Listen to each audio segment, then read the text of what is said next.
PM Modi ने Italy की PM Meloni के साथ में एक फोटो शेयर की और इसको कहा मेलोडी मूवमेंट। और इसी के साथ में एक टॉफी जो कि पार्ले कंपनी की है वो भी उन्होंने इस फोटो में शेयर की। और इसी के साथ ही इसको सोशल मीडिया में हर जगह कहा गया कि ये एक सॉफ्ट पावर है कि बिना 1 रुपए खर्च किए एक इंडियन कंपनी को इंटरनेशनल लेवल की ब्रांडिंग मिल गई, एक प्रचार मिल गया। खैर, ये मसला तो दूसरा है, लेकिन बात यह है क्या सच में कोई मेलोडी डिप्लोमेसी है? क्या इससे भारत और इटली दोनों को कोई फायदा होने वाला है? सीधी सी बात है, दो देशों के जब प्रमुख लोग आपस में मिलते हैं और एक दूसरे के साथ बहुत ही गर्मजोशी से मिलते हैं और मिलने में खुशी जाहिर करते हैं तो जरूर उसका कुछ फायदा तो है ही। तो क्या फायदा हुआ है? अभी हाल ही में दोनों देशों ने कह दिया कि भाई हम एक दूसरे के स्पेशल स्ट्रेटेजिक पार्टनर हैं, यानी कि अब सिर्फ बातचीत नहीं, एक दूसरे को सहयोग करेंगे और ज्यादा से ज्यादा करेंगे, ये मुद्दा हो गया है। तो पूरी बात क्या है, कैसे ये फायदा मिलेगा, क्या क्या फायदा मिलेगा और ये शुरुआत कैसे हुई, ये भी तो जानना जरूरी है। तो देखिए, भारत इटली संबंधों की ये जो रिश्ते हैं 2026 को एक नए अध्याय की शुरुआत कही जा रही है, क्योंकि पहली बार दोनों ने एक दूसरे को स्पेशल स्ट्रेटेजिक पार्टनरशिप के अंतर्गत एक दूसरे को दोस्त माना है। मतलब मैंने क्या कहा कि जैसे मान लीजिए जो व्यापार है या रक्षा क्षेत्र है या आईटी क्षेत्र है या एआई क्षेत्र है या फिर मान लीजिए स्पेस सेक्टर है, इन सारे क्षेत्रों में दोनों देश एक दूसरे को सहयोग करेंगे। उसके अलावा 20 बिलियन यूरो, इतना बड़ा उन्होंने एक टारगेट रखा है दोनों देशों ने कि व्यापार करेंगे। तो 20 बिलियन यूरो का व्यापार दोनों देशों के बीच में होगा। तो यह अब मुद्दा है कि अभी कितना है, कितना बढ़ाना है और कब तक में। तो ये 20 बिलियन यूरो का टारगेट 2029 तक का रखा है, जो अभी लगभग 14 बिलियन यूरो के आसपास है। अब बात आती है, यह 26 साल बाद कुछ ऐसा हुआ है जहां पे इटली में भारत के और इटली के पीएम साथ में हैं, क्योंकि इसके पहले साल 2000 में ऐसा हुआ था और 26 साल लग गए जब इटली में भारत के कोई पीएम गए। तो अब बात आती है कि वहां के प्रधानमंत्री ने क्या कहा। तो उन्होंने कहा देखिए, ये तो एक शुरुआत है, अभी बहुत कुछ होने को है। जिसमें पहली बात तो उन्होंने यही खुद से कही कि यह जो यात्रा है द्विपक्षीय, उसमें India Italy relations are now ready to reach their full potential, यानी कि अब दोनों के रिश्ते ऐसे हो गए हैं कि एक दूसरे को सबसे ज्यादा फायदा इसी मूवमेंट पे दे सकते हैं।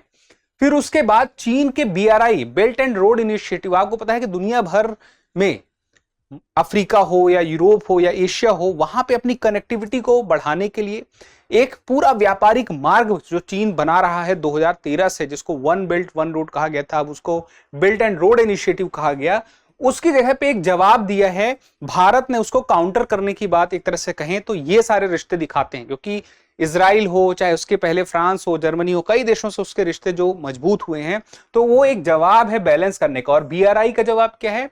BRI का जवाब है IMEC, Indian middle east economic corridor. तो हम इसको भी समझेंगे ये क्या है। और ये special strategic partnership India EU का जो अभी हाल ही में फ्री ट्रेड एग्रीमेंट हुआ था, यानी कि दोनों, एक तरफ EU है और एक तरफ भारत है, दोनों के बाजार एक दूसरे के लिए इस तरह से खुल गए हैं कि EU से आने वाला जो सामान भारत आएगा उस पर टैरिफ लगभग कम होता जाएगा, 0 तक पहुंचेगा। और दूसरी तरफ भारत से जो सामान यूरोप जाएगा, वहां जो सामान जाएगा तो उसमें भी यूरोप जो है टैरिफ लगभग 0 की तरफ करते जाएगा। और अगले 5 से 10 सालों का दोनों देशों का ये टारगेट है।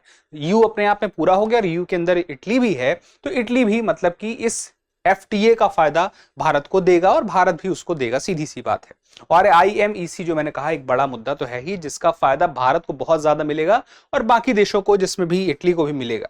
अब यहां पे देखें तो एक नया कूटनीतिक हम देखें तो स्ट्रेटजी दिखाई देती है। आमतौर पर दुनिया में हमने कहा, हम देखें भारत के आजाद होने के पहले दुनिया गुट में बटी हुई थी। एक गुट अमेरिका का था, फिर उसके बाद आगे चल के सोवियत संघ का गुट हुआ। अब उसके बाद यह हुआ कि भारत उसी तरह से, जैसे तब गुट निरपेक्ष नीति लेकर चल रहा था, अब फिर से गुट निरपेक्ष नीति 2.0 की तरह इसको कहा जा रहा है, क्योंकि भारत किसी गुट में शामिल अभी भी नहीं है। भारत अलग अलग देशों से गुट में शामिल हुए बिना रिश्ते बेहतर कर रहा है। जैसे 26 में फ्रांस, इजराइल और अब उसके बाद इटली, तीनों के साथ उसने स्पेशल स्ट्रेटेजिक पार्टनरशिप की घोषणा की है। यह दिखाता है कि संबंध भारत कितने मजबूत कर रहा है बिना किसी गुट में शामिल हुए। अब अगली बात आती है, ये जो पहले सिर्फ स्ट्रेटेजिक पार्टनर थे, अब स्पेशल स्ट्रेटेजिक पार्टनर हो गए, तो ये शुरू कैसे हुआ? इस कहानी की शुरुआत 2022 में होती है, जब वहां पे G7 के एक खास बैठक के दौरान मेलोनी और मोदी की मुलाकात होती है और इस मुलाकात के बाद दोस्ती बढ़ती है दोनों देशों की और स्ट्रेटेजिक पार्टनर के रूप में 2023 में ये सामने आती है जब जब मेलोनी इटली की जो पीएम थी G20 की बैठक से पहले भारत पहुंचती हैं और आपको पता है G20 यानी 2023 का संबंध भारत से है। फिर नवंबर 2024 की हम बात करें तो ज्वाइंट स्ट्रेटेजिक एक्शन प्लान आता है 2025-26 के लिए और 2024 से जैसे हम 2026 में बात करें तो ये इतिहास होता है कि 26 साल बाद जब पीएम मोदी गए तो स्पेशल स्ट्रेटेजिक पार्टनर का दर्जा मिला। जो मैंने कहा व्यापार, रक्षा, अनुसंधान, आईटी सहयोग, चाहे स्पेस टेक्नोलॉजी, सब में एक दूसरे को सहयोग करने वाले हैं। अगली बात आती है व्यापार और अर्थव्यवस्था में। मैंने आपसे कहा था टारगेट की, तो 2025 में दोनों देशों के बीच में जो ट्रेड हुआ वो 14.25 अरब यूरो का हुआ और ये पिछले वर्ष की तुलना में 9.4% ज्यादा था। लेकिन इसको अब 2029 तक कितना करना है, तो इसको करना है 20 अरब यूरो, यानी कि लक्ष्य बढ़ा दिया गया है। और ये जो अभी जितना 20 अरब यूरो का जो लक्ष्य रखा गया है उसका 71% तो अभी हासिल हो चुका है, 29% और हासिल करना है, तब 20 में पहुंच जाएगा। तो समय है देश के पास। और देखिए मोदी जी ने भी एक बात ये भी कही कि जो design and development in India and Italy deliver for the world, इसका कहने का मतलब ये था जो डिजाइन है दोनों देश मिलकर बहुत सारे विकास भी करेंगे, नए उत्पादन भी करेंगे। तो पहले जो एक वो विचारधारा थी मेक इन इंडिया, उस मेक इन इंडिया को और बदलने की कोशिश है कि सिर्फ मेक इन इंडिया नहीं है, ये नहीं कि भारत में आइए और बनाइए, भारत में आइए और साथ में बनाइए। तो ये अब है कि साथ में मिलकर हम बहुत कुछ बनाएंगे। तो ये चीज दिखाता है कि design and develop in India and Italy deliver for the world, यानी कि इंडिया और इटली में जो बनेगा दोनों देशों के सहयोग से वो पूरी दुनिया को जाएगा। अब उसके बाद हम देखिए रक्षा उद्योग की बात करें तो हेलीकॉप्टर या हम जहाजों की बात करें, जो हमारा कह सकते हैं कि 3 जो तरीके हैं, एक थल है, जल है और एक हवाई जहाज है, तो उन सारे क्षेत्रों में कुछ ना कुछ उत्पाद हैं जो प्रोडक्ट हैं बनाने के लिए एक दूसरे का सहयोग करेंगे। क्रिटिकल मिनरल की बात करें तो इसमें भी दोनों देशों के बीच हस्ताक्षर हुए हैं और जिसमें जो सप्लाई चेन डेवलप की जाएगी वो अफ्रीका से जो सप्लाई है वो ली जाएगी और एक दूसरे को फायदा पहुंचाया जाएगा। और एआई और तकनीक को लेकर भी एक केंद्र बनेगा, इनोवेट इंडिया केंद्र, और ये एक संयुक्त अनुसंधान केंद्र होगा जो एआई के क्षेत्र में और तकनीकी क्षेत्र में जो डेवलपमेंट में होने वाले हैं एक दूसरे को समझे। यार सीधी सी बात है, आप खुद सोचिए, आप अपने किसी ऐसे दोस्त के साथ बैठते हैं जिसको किसी मामले में बहुत कुछ पता है, आपको भी उसके बारे में पता है, लेकिन जब आप दो साथ में बैठते हैं तो क्या होता है, कुछ चीजें ऐसा होती जो आपको नहीं पता थी उसने बता दी, जो उसको नहीं पता थी आपने बता दी, और उसके बाद जब मिलकर सोचे तो कुछ नया भी आ गया। ठीक वैसे ही अनुसंधान केंद्र भी काम करेगा। और उसके बाद विनिर्माण की बात करें तो वस्त्र, दवाइयां, सेमीकंडक्टर, इस्पात, इसका भी फायदा भारत को मिलेगा, इस क्षेत्र में भी फायदा मिलेगा, क्योंकि दोनों देशों ने इस पर एक जो हम कहें कि सही एक दूसरे को सहयोग देने की बात की है। दूसरी तरफ एफटीए हो गया है तो बाजार का फायदा मिलेगा, उस बाजार तक भारत की पहुंच सुनिश्चित होगी जहां पे ये चीजें भारत के अभी अच्छे से पहुंच नहीं पा रही थी, और भारत के पास जो चीजें नहीं पहुंच पा रही थी उसका भी फायदा होगा। अब यहाँ पे देखें तो इटली जो है अपने आप में सबसे बड़ा जो ट्रेड भागीदार है उसमें चौथे नंबर पे है। बहुत सारी जो इटालवी कंपनियां भारत में है 400 प्लस सक्रिय हैं, और जो सबसे ज्यादा भारतीय प्रवासी यूरोप में अगर कहीं रहते हैं तो ईयू में, यूरोपियन यूनियन के क्षेत्र में सबसे ज्यादा किसी देश में है तो वो इटली में ही है। अब बात आती है आईएमईसी की। इसके बारे में मैंने आपसे कहा था कि इस पर भी दोनों देशों में चर्चा हुई। क्यों हुई? क्योंकि यूरोप का, स्पेशली हम का बात करें मध्य यूरोप का जो प्रवेश द्वार है उसको इटली को माना जाता है। तो इटली जो है इस रास्ते के लिए, आईएमईसी के लिए बहुत ही महत्वपूर्ण हो जाता है। आईएमईसी क्या है जो मैं बार बार आपसे कह रहा हूं, एक बार समझ लीजिए, और ये क्यों है ये समझ लीजिए। देखिए इंडिया मिडिल ईस्ट, मैंने कुछ और नाम बोला होगा शायद तो उसको करेक्ट कर लीजिएगा, India middle east European economic corridor. अब इसको समझिए, ये एक रास्ता ऐसा दे रहा है जिससे भारत की पहुंच यूरोप तक हो जाएगी, मध्य यूरोप तक हो जाएगी।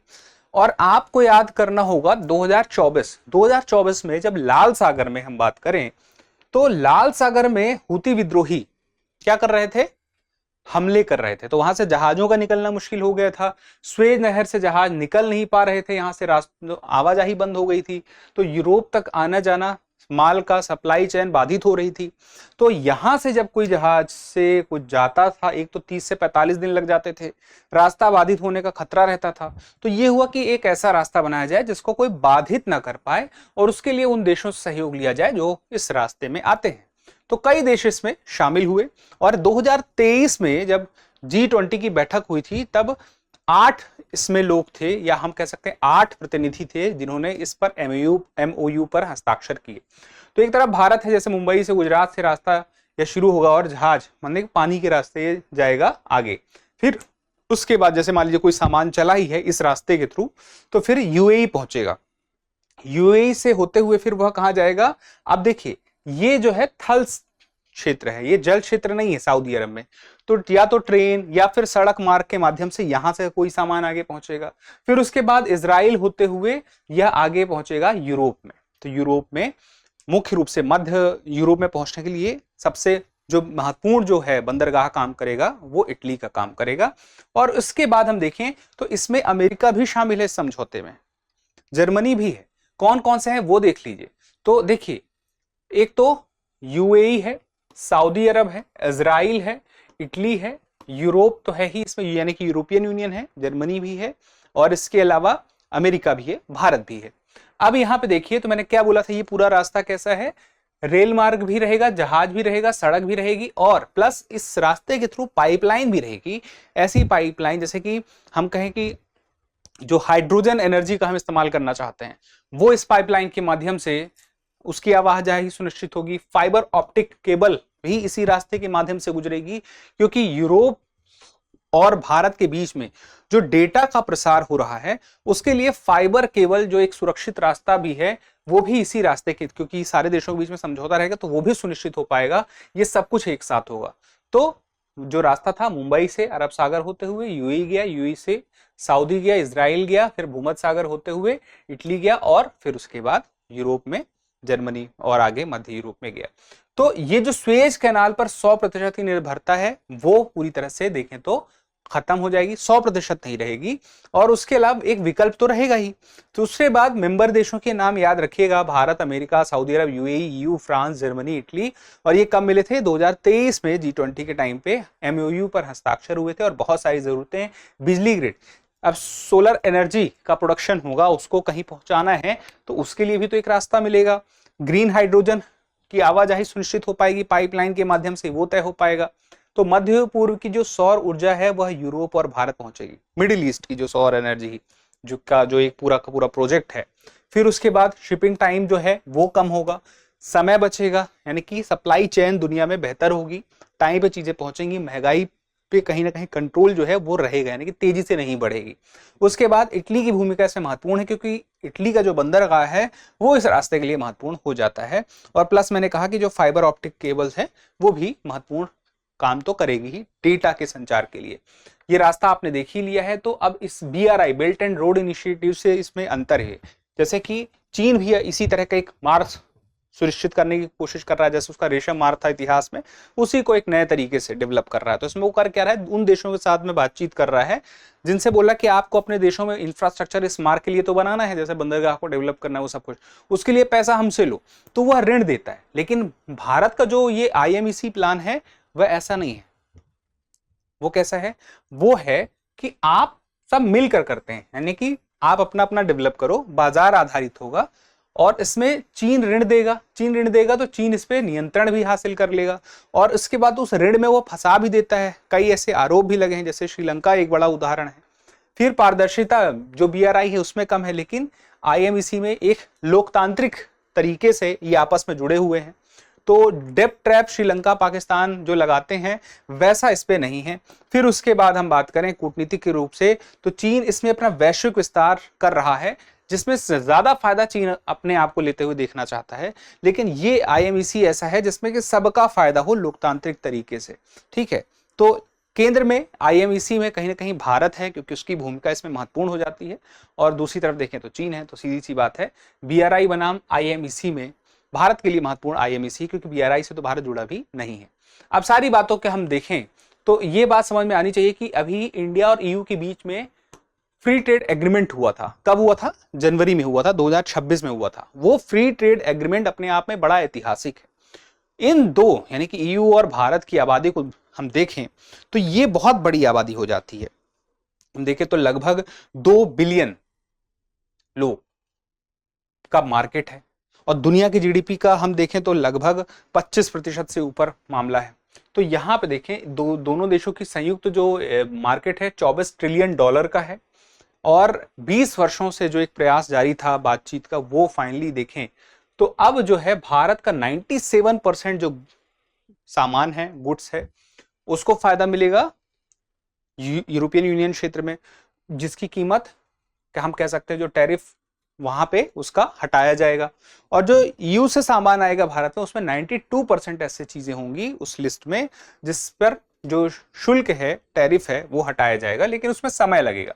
और ये 2027 से लागू हो रहा है और उसमें भी सारी चीजों में एक साथ नहीं हो जाएगा। अगर हम बात करें कि यूरोपियन यूनियन क्षेत्र से कोई कार आती है तो कार पर अगर शुल्क पहले 110% था तो वह 10% लगेगा, तो 2.5 लाख की ही वाहन सीमा रखेगी। ऐसा नहीं कि जितने वाहन चाहे उतने आ जाएं, क्योंकि ये बहुत कम हो जाएगा तो भारत के भी ऑटोमोबाइल सेक्टर पर इसका असर पड़ेगा, भारतीय कंपनियों को नुकसान होगा। तो इसमें एक सीमा तय कर दी गई कि 2.5 लाख वाहन से ज्यादा नहीं आएंगे। तो 110 से 10 ये इसका फायदा किसको मिलेगा? मुख्य रूप से उनको।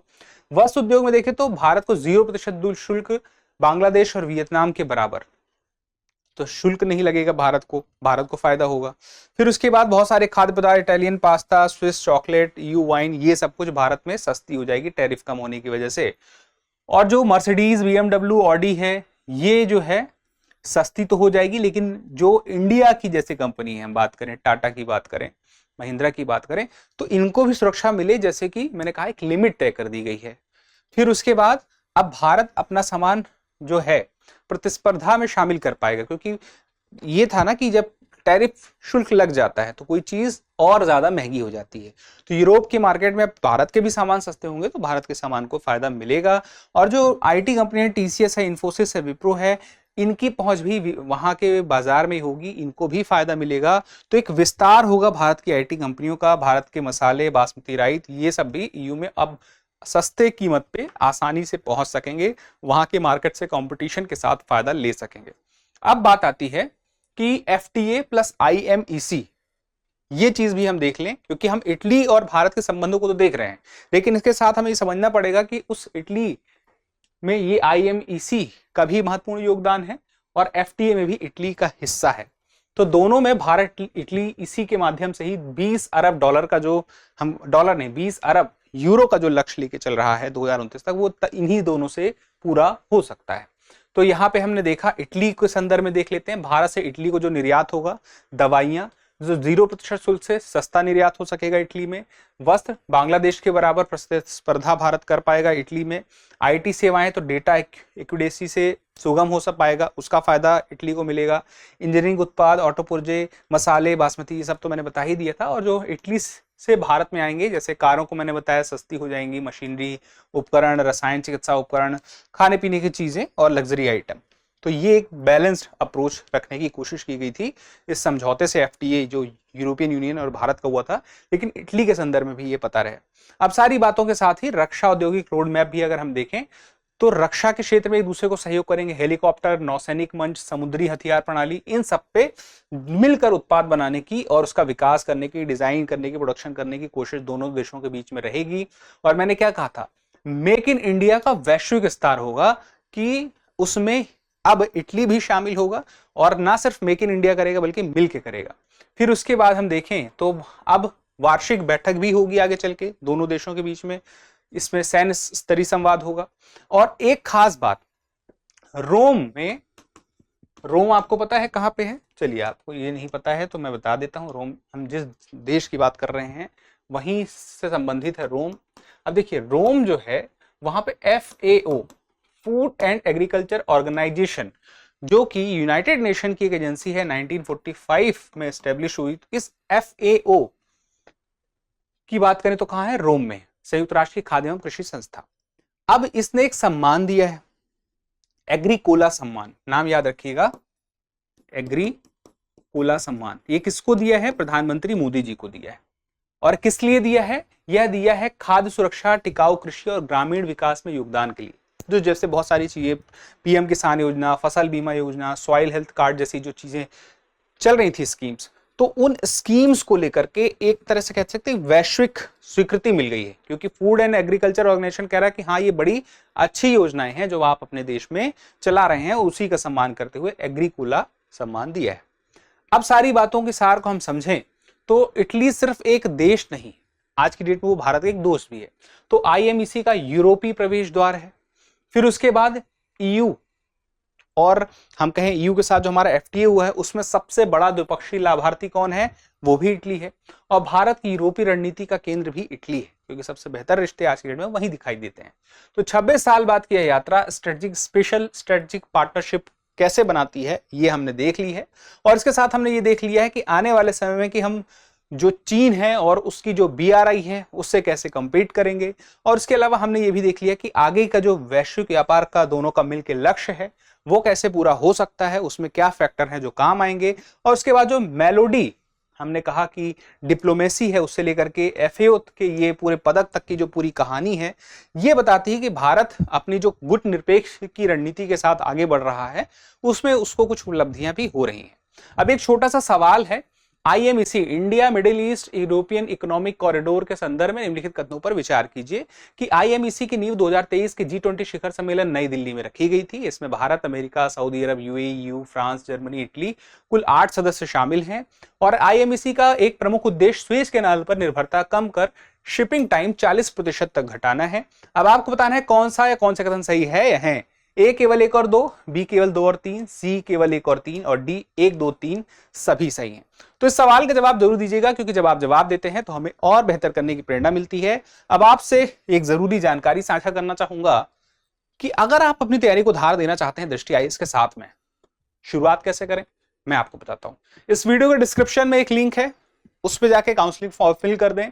हमारी टीम आपसे खुद बात करेगी और हमारे एक्सपर्ट आपके उन सारे सवालों का जवाब देंगे जो आपके मन में तैयारी को लेकर के शुरुआती दिनों में आते हैं। तो ये काम कर लीजिए। दूसरा, दृष्टि लर्निंग ऐप को डाउनलोड कर लीजिए। ये आप ऐप स्टोर से, प्ले स्टोर से डाउनलोड कर सकते हैं। दृष्टि के सारे ऑनलाइन कोर्सेस, लाइव कोर्सेस इसी दृष्टि लर्निंग ऐप पे हैं। अब यहाँ पे आप डेमो क्लास भी देखने की सुविधा मिल जाएगी, कोर्स के फीचर भी पता चल जाएंगे, कौन से कोर्स की आपको जरूरत है, कौन सा एग्जाम आपका टारगेट है, वो सब के हिसाब से आप अपनी स्ट्रेटजी भी बना सकते हैं। आपके मन में कोई सवाल है तो आप सीधे भी कॉल कर सकते हैं 8750187501। तो चलिए मिलते हैं अगले सेशन में। धन्यवाद। अब एग्जाम की तैयारी को और बेहतर करने के लिए हमारे चैनल को लाइक, शेयर और सब्सक्राइब करना ना भूलें।